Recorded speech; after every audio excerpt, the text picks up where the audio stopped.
Hey guys, today we're going to talk about how to homeschool for free or for cheap. So I'm going to give you some tips and some examples on how you can homeschool without spending a lot of money, blowing your budget, and falling into all the traps of spending money that you see on Instagram and Pinterest, Facebook, all the ads that pop up, and several different curriculum options out there. So let me give you some tips.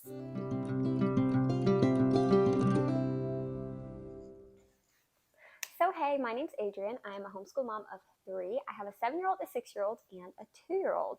I have been homeschooling. This is my 3rd year now, and I have steadily been trying to figure out how to homeschool for cheaper and cheaper. So the first thing I'm going to show you is things that you can do yourself.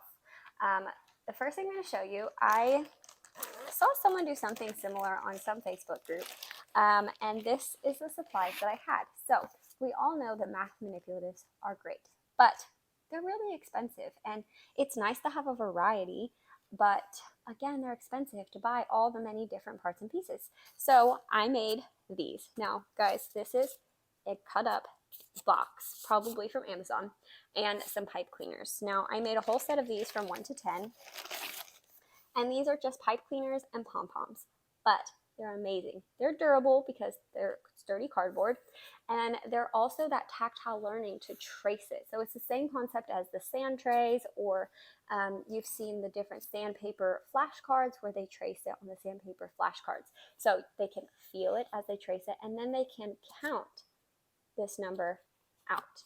So I already had these. This was free. It was from a box that I already had, but you can make your math manipulatives. Same thing for letter magnets or all of those expensive things that you see for tactile learning, for phonics or language arts. I made myself some of these little clothespins. You can get about 100 of these for $1. So I just did all of the letter. Looky there, I found a match. So I did the capital and the lowercase letter, and I just wrote them on here. So there is a capital and a lowercase for every letter of the alphabet, and I just threw them in a Ziploc bag. So this was $2 and a few minutes of my time to write the alphabet. Now, I love to use these in several different ways. You can write out on a flashcard, or if you have flashcards already written up, the word that you're trying to spell, and then they can find the clips and they clip them to match the word. Or you can throw these in a sensory bin and you can pull out flashcards, or you can write them down, or you can pull them out of books that you're reading and you can search for these letters. You can also just give them these clips and they can make their own words and then write the word that they spelled with their little clip cards. But these are very hands-on, tactile, and it cost me $2. So that's my first tip, is to make things. If you are really wanting some letter magnets or some kind of math manipulatives, then see if there's a way that you can make it. I'm sure there is. If you get a little creative, you could also probably check Pinterest on things how to make them for free or really cheap out of things that you have on hand. The next tip that I have is kind of twofold. I have some examples here, is to find free printables. There are so many websites, blogs, different places that you can find free printables. I will try to link down below a whole list of free printable websites or places that I like to go looking for free printables. But I have a few examples here. So this is just a file folder that I keep in my filing cabinet for fall activities that I've pulled throughout the years. So I have just some simple things like a pumpkin. I think we painted it one year. I think we put like some tissue paper or something on it one year. And then there's also this Addition Sums Pumpkin Patch game. I think you were supposed to play this a different way, but I laminated this and I colored it by hand. That's my second tip. So free printables are great, but if you don't have a great printer and color ink costs a lot of money, then print it in black and white and color it by hand. I know it's time consuming. They always say you either have money or you have time. And if you're looking to save money, then you're going to spend a little extra time prepping things. So I just colored this all by hand. It's pretty now, and it was super cheap. And then I laminated it so we can use it year after year, and that saves me too, instead of having to reprint these things every year. And I can pass them down from my oldest to my youngest. So things like this, color by hand. The next example I have is similar. It was a free pack, and it was The 7 days of creation, again, is just in this file folder, and it came with so many things, guys. It has a creation matching game, and so I printed this in black and white, and I colored it by hand, all of the pieces. And then it came with things like this, where you can print and laminate it, or you can just do some matching back here of the different fish. And then there's some copywork pages. There are number puzzles, but it was all free. And I printed this out. So it makes it hands-on and fun. And then it has this whole Days of Creation book. And again, I spent a couple of days just slowly coloring all of this by hand. Don't judge my coloring. It's not the best. But it made it colorful and it made it fun and it saved me money on ink. Continuing with things that are free, look for free learning apps. I don't do a lot of screen time in my house. There are times when we fall off the wagon a bit and we do too much TV time. But a good way to use screen time is to use some educational apps. So there are several free. One of our favorites is Khan Academy Kids, and it has fun learning games and videos for younger kids. Another fun one, which is not always free, is Teach Your Monster to Read. But there are a couple of times throughout the year, 1 or 2 at least, that they will put this app up for free. I'm sure there are more free learning apps out there, but go through and see what you can find that would work for your kids' ages and stages, whatever they're learning. But they are out there and they're educational and they're free. Okay, the last thing I'm going to suggest that is free, okay, not the last thing, but another thing that I'm going to suggest that's free is free curriculum. I know that the big box curriculums are really enticing. If you're on any homeschool group or page, you know that they're really enticing. There are some awesome curriculum out there, but they can get really expensive. I would encourage you to look at free curriculum. There are many different types of free curriculums.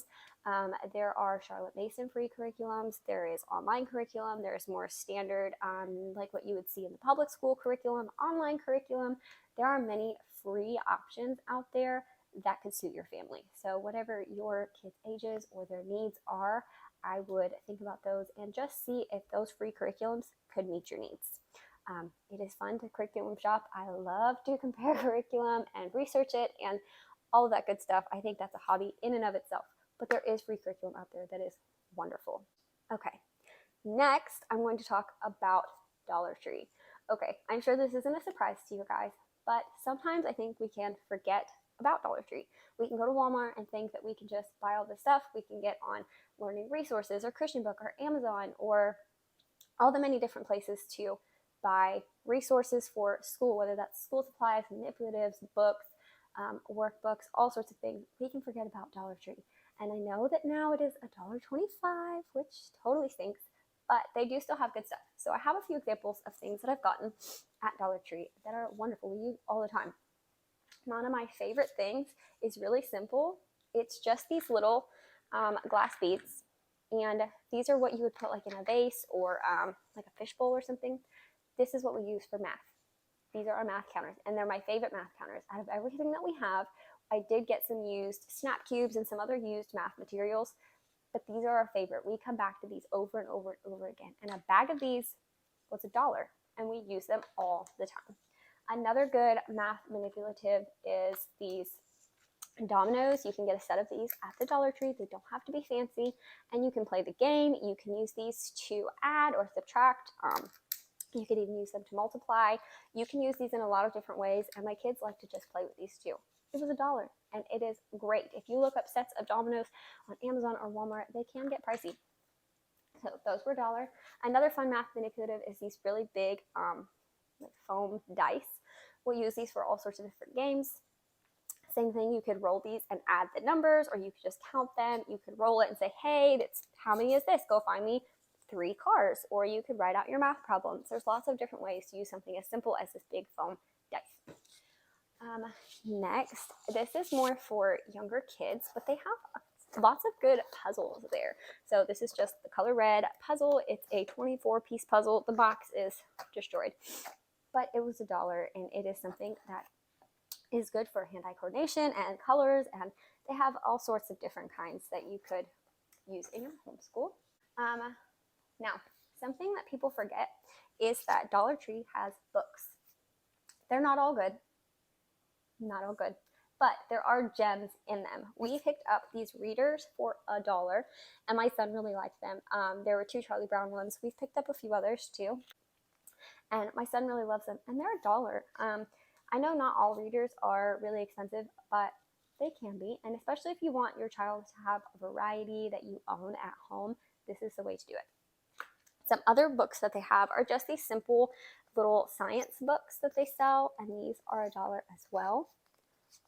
They have little Bibles there. They have picture books, board books, fairy tales, so many options. They have a whole aisle that you can dig through and you can find the gems for super cheap that you can use in your homeschool. Next, they also have workbooks. So not all are created equal.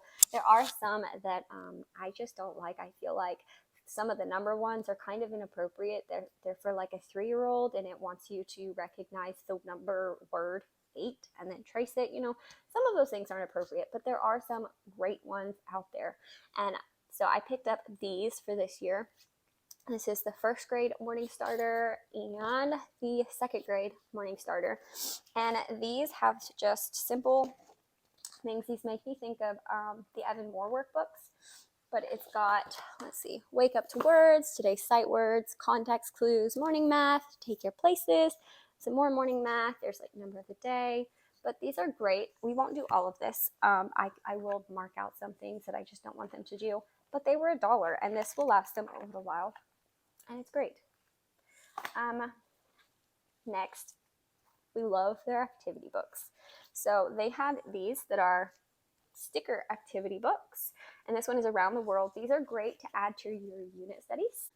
There are so many different ones, but if you were doing a world geography, this would be awesome to add. It has a whole bunch of stickers that you just find and place in here.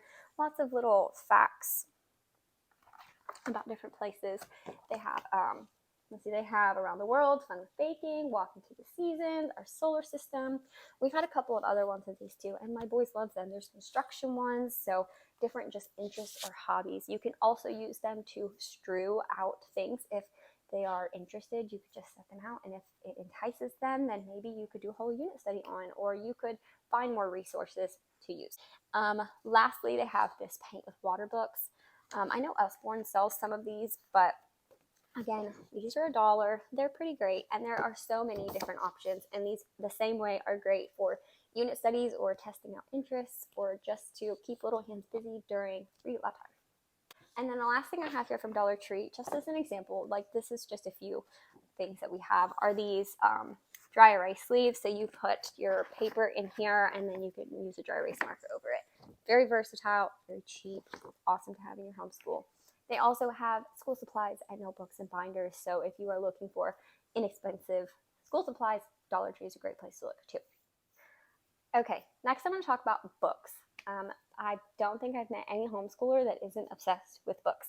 I myself am obsessed with books. I'm a bookaholic, and my husband would tell you so. But books can get expensive, and if you go on every reading list and you want to buy all those books and you watch all the book hauls and you look at all these curriculums and they suggest all these books, it gets expensive incredibly fast. So I'm going to just give you a little list of ways to get books for very cheap or even free. So the first way is obvious, is go to your library. There are many libraries out there that have good resources. I would just know what you want your kids to be reading and check and make sure that those line up with your house's values. And then there's also YouTube. YouTube has many picture book read alouds for free. So if you have a curriculum that suggests a book and it's just not in the budget to buy all the many books that they suggest, pull it up on YouTube, and there is typically somebody reading that book for free. Next is library book sales. I love library book sales. They will be super cheap. You can mostly, the ones that I've been to, you can either get them for $1 or $2. Sometimes they'll be marked down all the way to $0.25. And occasionally they have their bag sales where I've gotten an entire Walmart bag for $1 or $5 tops. We have gotten many, many, many treasures from library sales for really cheap. We have, honestly, that is how we have filled our bookshelves, is library book sales. They are getting rid of old books that people are not checking out. And to me, the old books, the classic books, the vintage books, they are the treasures. They are so worth having in your home. Next is thrift books. Love thrift books. If I can't find it out in the wild or what have you, I will look for thrift books if I'm really looking for a specific book. And they have great quality. I haven't had an issue with them, and they have incredible prices. I will try to leave my referral link down below, so if it is your first time using thrift books, then you can get a discount on them. Then Dollar Tree, like I said, they have a whole aisle of books. Probably not what you're looking for curriculum specific, but you might be able to find things to add into your unit studies or readers of those types. Next is Internet Archive. I feel like a lot of people don't use this. You can definitely go and just search through Internet Archive, and there is a crazy abundance of free books that you are able to print and bind yourself or just read online, and they are all free. They are just books that the copyright has gone out, and so now they are available to us for free.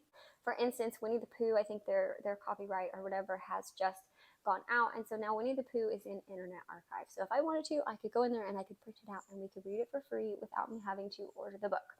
I have done that for a few items, like our math curriculum, for instance, is free off of Internet Archive. I just printed it out.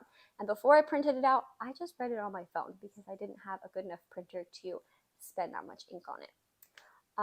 Gutenberg is also a good place. I will link these things down below to find good books. I think there are actually books that are on Internet Archive. I'm not sure what the link is, but I've used both and they have free books. Another place that I'm just briefly going to mention is the Libraries of Hope or Well Educated Heart website. They're a wonderful, wonderful resource for family classics. I can't even go into detail. They are wonderful. I will link down below to their introductory course, which is free. Their website is free. All of the access to their books is also free. And I will link all of that down below so that you can check that out for yourself. Okay, like I said, there is lots of free curriculum out there. We have done free unit studies that I have gotten on different websites or homeschool bundles or just blogs that I've signed up for their email list, and they will send out freebies now and then. If there is a blog or something that you just love, I would definitely follow them. They will send out free resources, and you can build entire unit studies on those types of things. There are also free Charlotte Mason type curriculum. One that we are using this year that we are loving is Under the Home, and it is for kindergarten to 5th grade, I believe, and it is all encompassing from math, phonics, copywork, history, science, art, geography, music, art history, all the things, and it's completely free.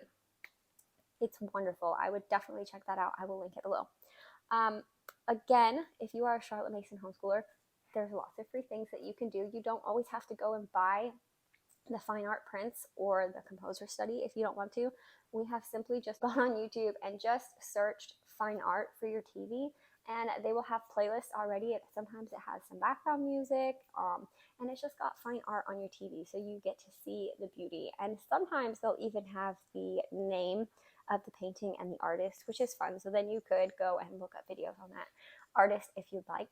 Same thing for composer study. You can just simply Google composers, and maybe you can look on YouTube and find a playlist of it, or whatever music listening app that you use. You can just search for different composers and just make a playlist and listen through them, and then maybe you could find a YouTube video about it. There are ways to do it for free. Again, I know that it is nice to have curriculums do it for you, and sometimes it is totally worth paying a little extra for them to do it for you. But if you are looking to cut back and find ways to make things more affordable, that's how I like to do it. Lastly, I'm going to say, use what you have. Beautiful books, beautiful notebooks and binders, and all the fancy things are very, very tempting in the homeschool world, but you don't need all of them. Use what you have. If you already have pens at home, then use the ones that you have. If you already have just some spiral bound notebooks, then use those. We have just some very cheap, simple sketchbooks from Walmart that we use for nature study, and all of our family subject notebooks, they are under $2 at Walmart. while I would love to have some beautiful nature study books or beautiful journals for my kids, these are affordable. They work great, and my kids can tear out the pages that they don't like and don't want to keep. There are many benefits to using these. If your kids are getting older and they are extremely into nature study or art or journaling, then maybe it would be worth that investment, but not for everybody. So I would highly, highly suggest using the things that you already have. And then I would also say to curate your social media and your friend groups. I know it's really hard to be tempted by watching all of these influencers and YouTubers and Instagram, Pinterest, Facebook groups where they are just saying, look what I bought. I bought this. This is awesome. I want this. And you look at those things and you think that you need to have them in order to be successful at homeschooling. I definitely fall into that trap sometimes where I watch too many things of just Amazon hauls or book hauls or whatever it is. And I'm like, oh, that looks awesome. I have to have that. But if I take a step back and I look at all the things that I have and what we're already using, I know that I don't need that to be successful. So I would just curate it to people that you truly, really enjoy, that are beneficial to you, and that don't leave you feeling like you're not enough or you don't have enough or you need new materials, because it's not true. You're doing great with what you have, and you can find things for cheap that fit your budget. So that also goes for friends too. Very important to have just good friends that are encouraging and not encouraging you to do bad things, like spend way too much money on homeschool curriculum. But those are all my tips. This is probably way too long and chatty, but those are my tips for how to homeschool for free or cheap. Some of them may be obvious, but I know that even myself, I need those reminders sometimes that you can do it for much cheaper than the fancy, beautiful things that you see on Instagram and Pinterest and Facebook. So I hope this was helpful. I will link the blog post down below. I will link these things that I have mentioned, and I hope that this was helpful to you. If you liked it, please go ahead and give it a thumbs up. That really helps me, and subscribe if you'd like to see more.